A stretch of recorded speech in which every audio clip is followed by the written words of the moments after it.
labai gerai. Kaip sakant, 2 medaliai. To net nelabai tikėjomės, kad galime juos iškovoti. Tai kaip sakant, esame labai laimingi ir tikrai labai džiaugiamės savo pasirodymu. Mes kartu mėnesį treniravomės, po 2 treniruotės į dieną darėm.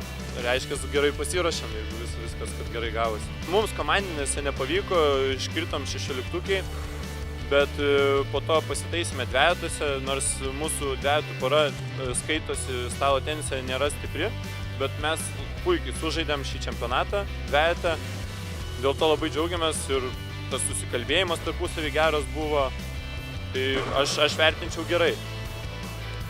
Reikėjo įsižaist truputį iš pradžių, nes pradėjom labai blogai komandinės, nelabai pavyko žaidimas, bet vėliau įsižaidė. Man asmeniškai tai pergalė prieš Prancūzą, kai 2-0 9-3 pralaiminėjau ir sugebėjau kažkaip laimėti, tai čia buvo 16-ukė tas susitikimas, tai vat, man būtų tai mano įsimintiniausias momentas. Galbūt pergalė prieš Lenkijos atstovą.